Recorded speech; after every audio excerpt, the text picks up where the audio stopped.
This isn't a podcast on labeling product marketing. This is a podcast for product marketing managers who feel misunderstood internally. Because building slide decks and writing copy is not all that we do. So are today's product marketers actually marketers? Welcome to the next episode of We're Not Marketers with Zach, Gab, and Eric. We got to give a grand introduction here to Tamara Grominsky here, founder of PMMCamp. Her credentials, her expertise speak for itself. The next 30 minutes is going to give the TLDR, the deep dive on that. That's good. That was a great introduction. There's a spicy question that we always have to ask each guest. So I'm going to pass over to Gab here to dish it out.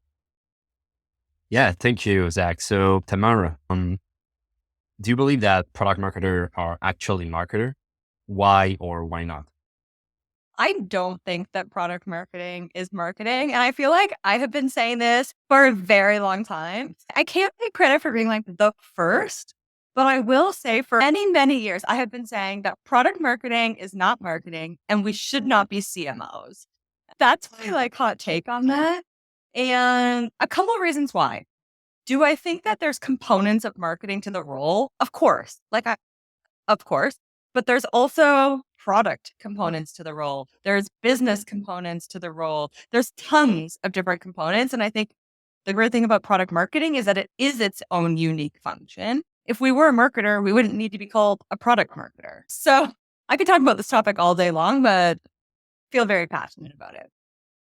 I love the take already. This is going to be a really great episode.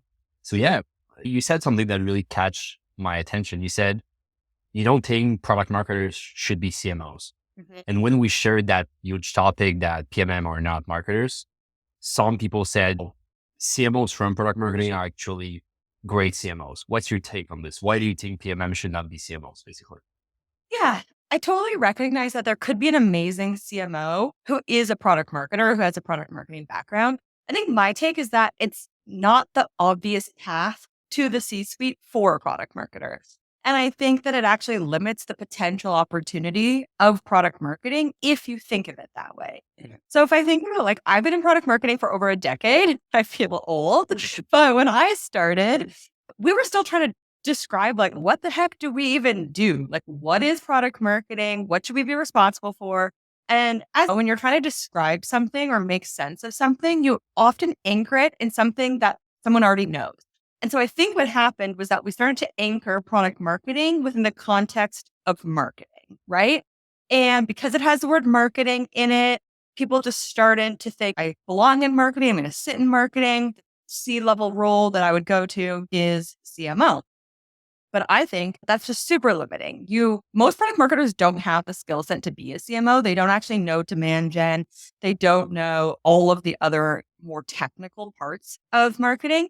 And they're so strategic. That strategy could actually be used in a ton of other roles, like a chief product officer role, a chief strategy officer, or even CEO. I actually think that product marketers should be considering how to get to the CEO seat more than anything else.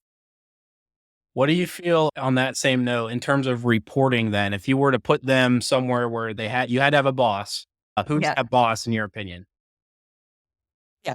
So I have opinions, but I also will caveat it by saying that the context of the company does matter, right? But in an ideal world, if I was designing a business and I could design it around the structure I think would be ideal, I would have it on its own. So it wouldn't report into product. It wouldn't report into marketing. It would report into either a chief commercialization officer or a chief strategy officer.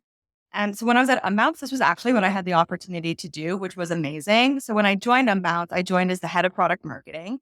And I was blessed that the system was already set up a little bit for me. There was a head of product, a head of marketing, and then a CRO.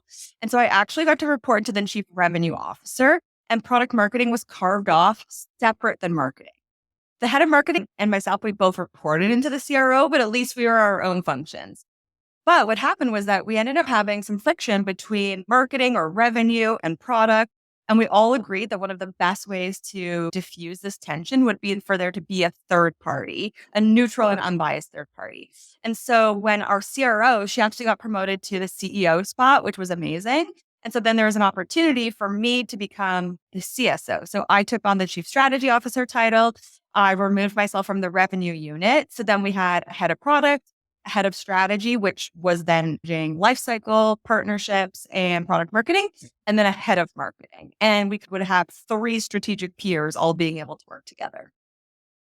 Oh man, that sounds like a dream layout there. But Tamara, quick follow-up question. So I'm curious with the unique setup that you spoke about at Unbounce, how did that solve the challenge or further clarify what good product marketing fundamentals should have looked like when you were leading that charge?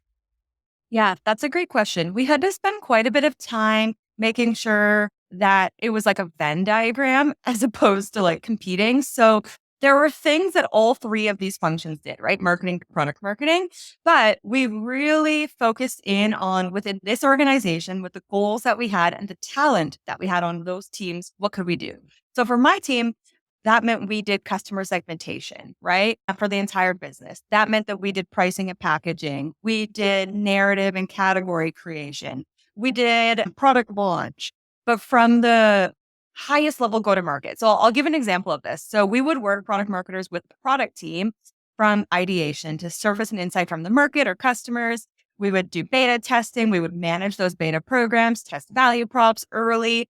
Then we would come up with a strategy for launch. Like, hey, this is going to be a rolling thunder launch, or we're going to couple these 3 tier 3 launches together to move this large narrative forward, whatever it might be.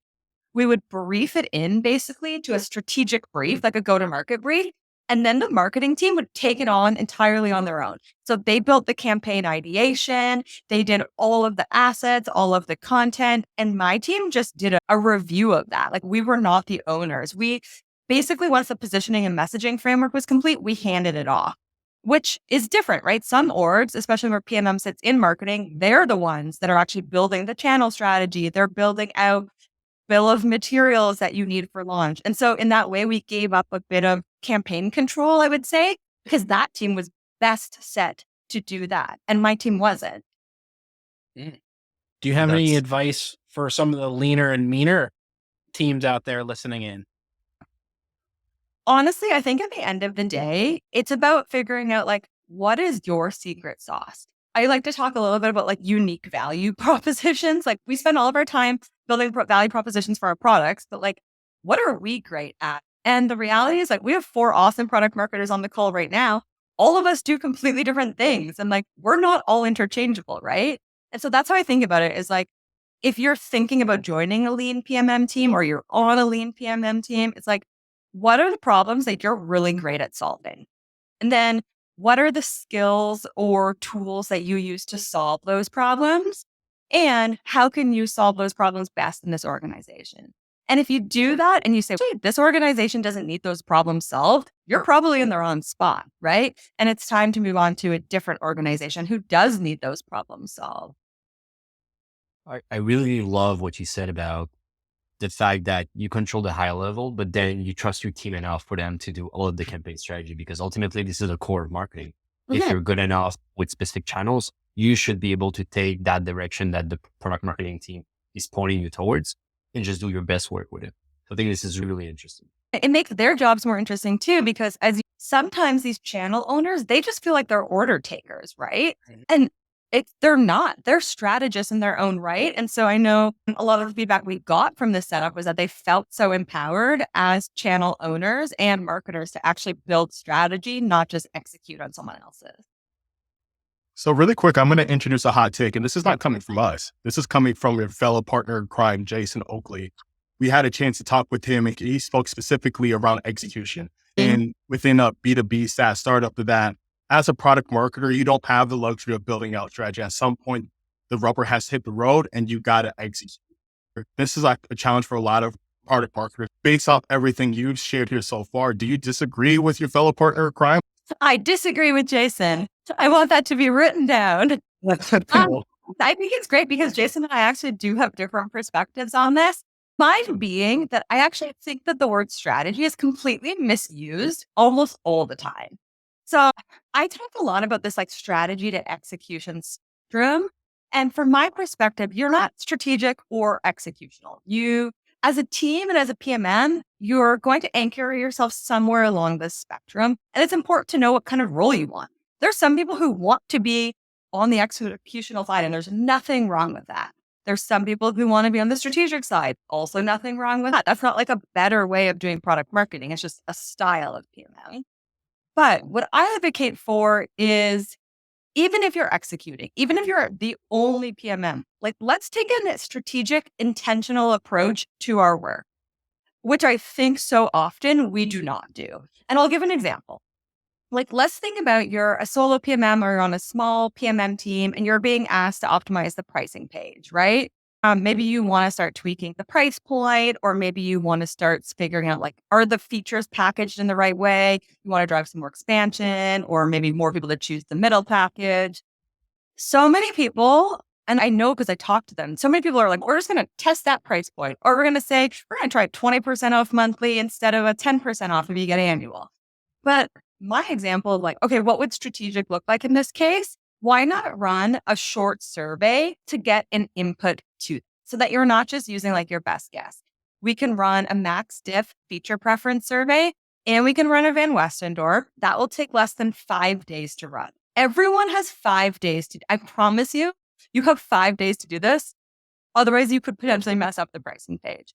And it's like, you can write the survey in an hour or two. There's templates out there. You can run it to customers. You can post it on LinkedIn. You can run a panel. Like, it's so easy to get it out there.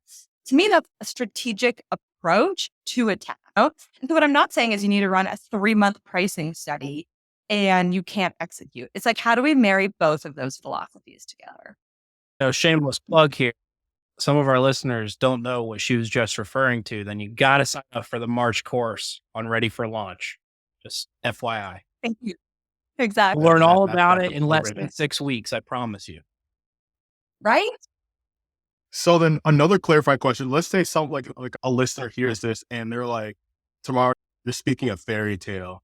You're speaking as if Santa Claus is real. I'm curious, like, one challenge like a lot of product marketers in this space is that leadership buy-in to say, like, this is the strategy forward. This is what we need to do. And that they may come back and say, we need this done now.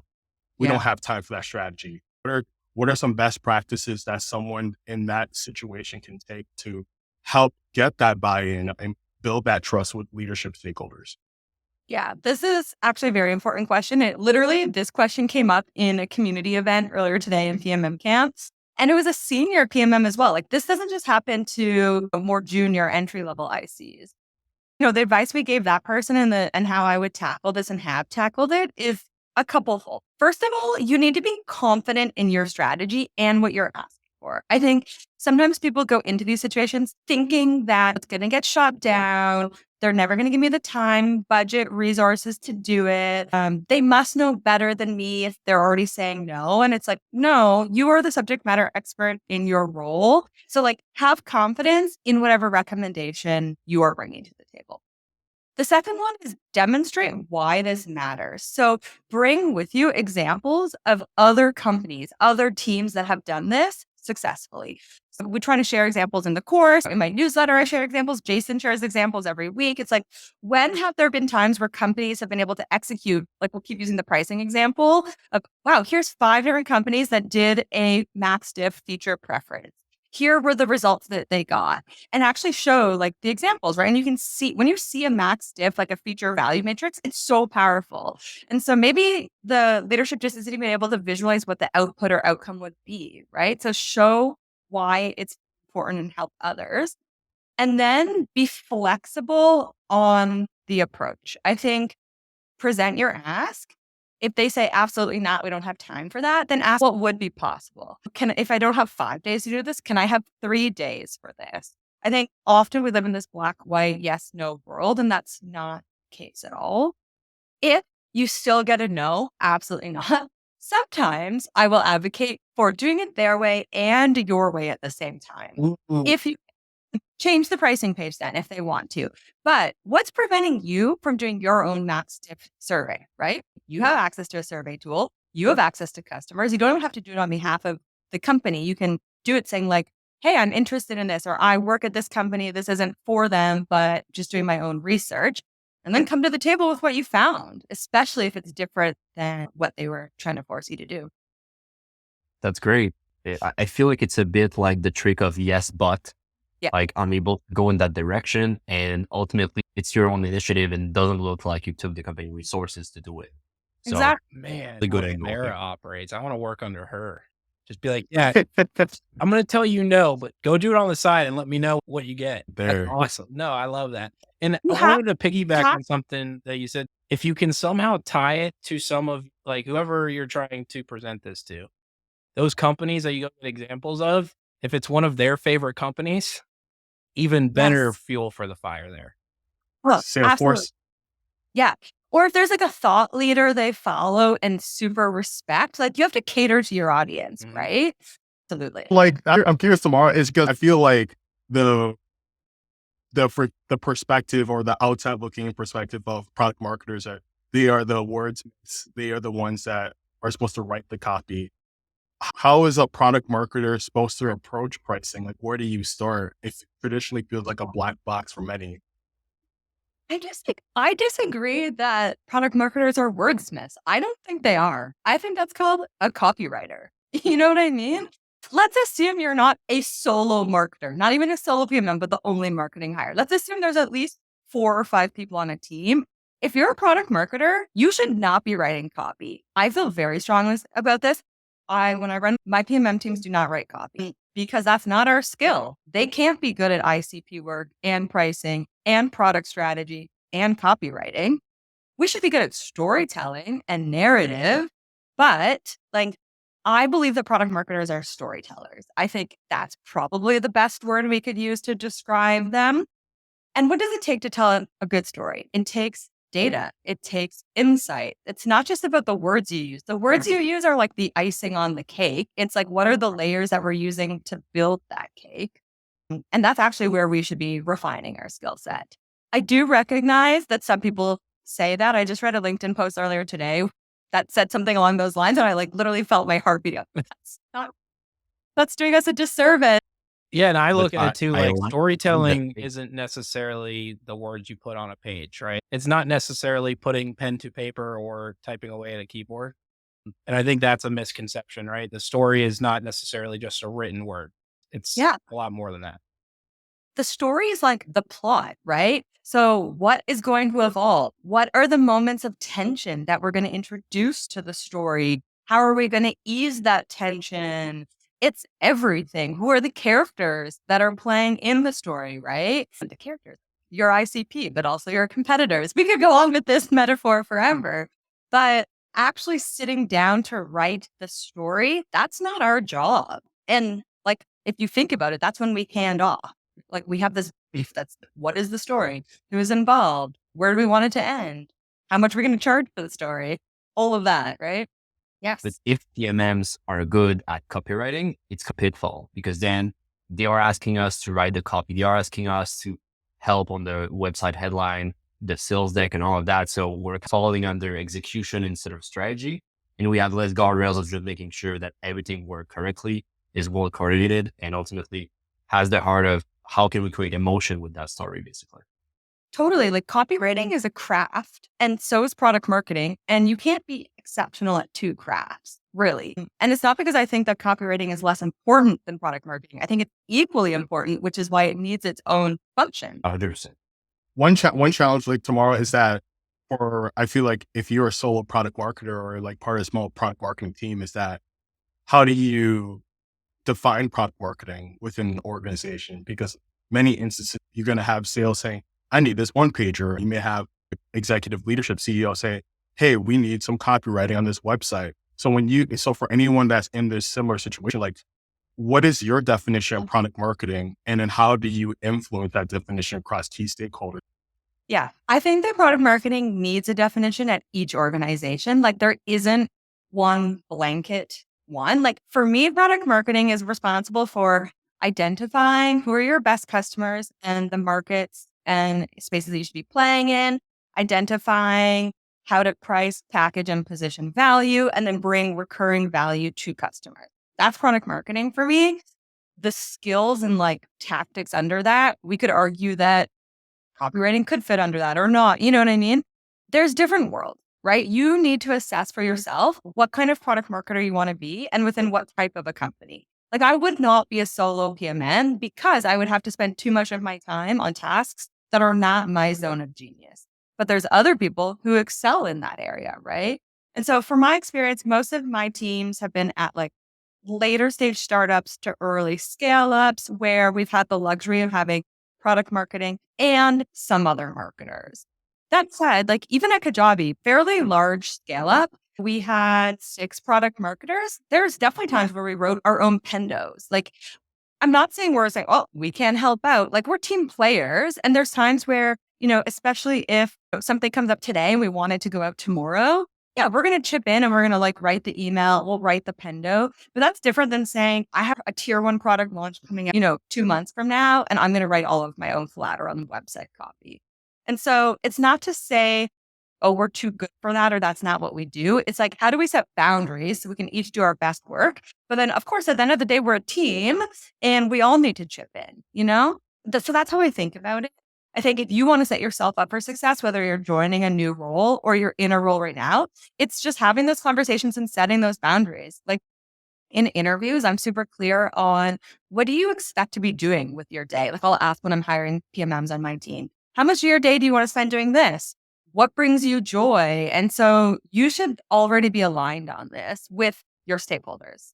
And we talk a lot about marketing, but honestly, sometimes I find that actually more of the overlap can even happen with product. But this is the exact conversation we also need to be having with them. When I start creating my PMM superhero team, I'm going to need to pick a superpowered component. So Tamara, what's your superpower? Oh, that's such a good one. I think my superpower, I'm going to have 2. I'm going to have like a soft skill and a hard skill one. My superpower really is around helping companies identify their best customers. I'm just like, this is something I excel at. I understand it. I can help others get on board with it. I can do it really quickly. And I'm able to change like the whole company strategy because of that, right? But I would say my more like soft skill that people tell me. So I once sent out this survey at Unbounce and I was like, what's my value to you? Just try to understand from everyone. And every single person, without knowing what everyone else said, wrote the same response, which was like, you are the person in the room that connects all the dots. And so I think that's like my soft skill superpower as a product marketer. The puzzle put togetherer. I love Exactly. I'm the puzzler. I'm going to ask you a question, and a disclaimer for everyone who's listening. This was not on the prep doc. This is actually a talk that you shared in a product marketing festival back in San Francisco. And you spoke a little bit about categorization. And sometimes founders may have this fallacy of being like, okay, I'm a 50-person startup, but we're like Salesforce. Let's do what Salesforce did. Like, let's like copy and paste our go-to-market. And that seems like a crash and burn way to category creation. So like, what is your approach to category creation? Like what are the proper expectations that leadership should have around category creation? That is like, hey, like we need to do what's unique to us. And you can't just copy and paste what another organization did and half the time make the same results. Yeah. I always like to say that almost no one should be building a category, right? People think it's something easy and that's going to be like this quick fix. It's not. You should build a category, not because someone else is doing it or because it was successful for someone else, but because you fundamentally view the world different than everyone else, right? You believe that the world is different, or you believe that there's a fundamentally different way to solve a problem that already exists. Those are the only 2 reasons why you should ever consider building a category. If you're just thinking, I could do this different. So there's a concept of like, you want to be different rather than like be better. That's important, but not just doing something different. That's not enough. And so there actually should be no other competitors in that case, right? Because if you have another competitor, then you're not building a category. I'm going to save that question for Andy later. I'm going to tell him, you just said like no competitors. I'm like, hey, Andy, this is what Tamara just told us. So well, against each other. I know you can't pull my ready for launch team apart. I need it. So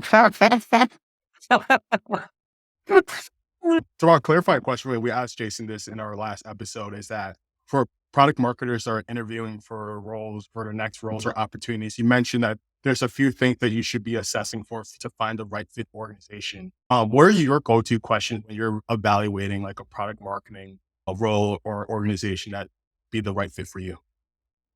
Yeah, a couple, but one I love to ask is, how do you make decisions?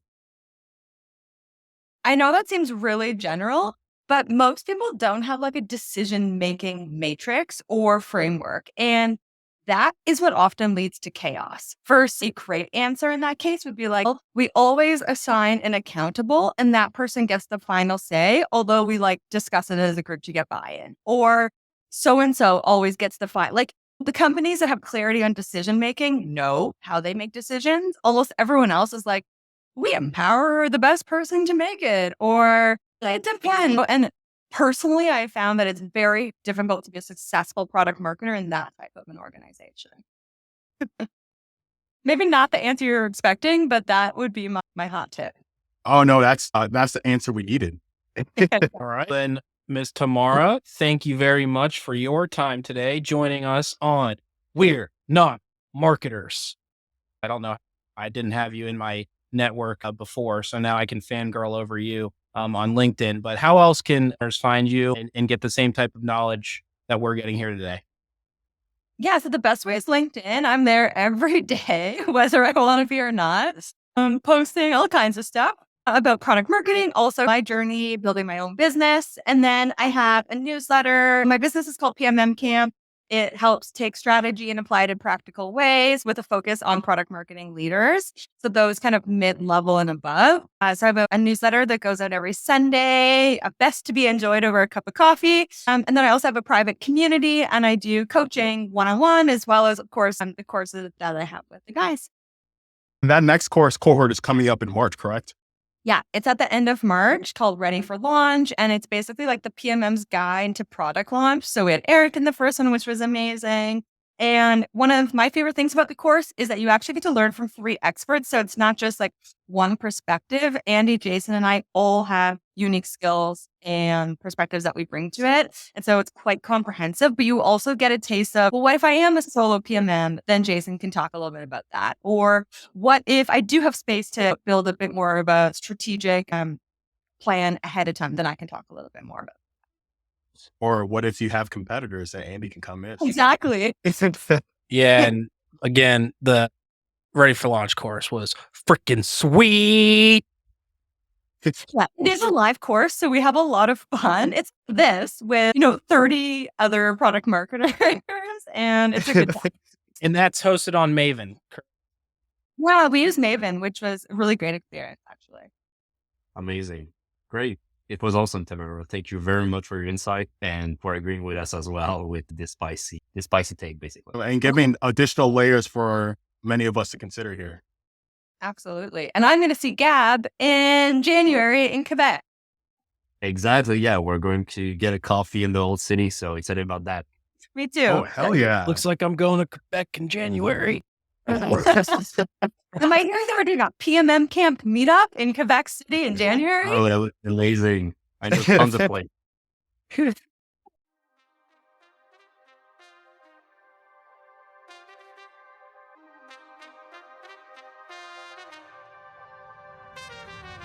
Thank you for listening to We're Not Marketers. If you liked what you heard, please subscribe, review our podcast, and share this episode with other PMMs. Thanks again, and see you soon.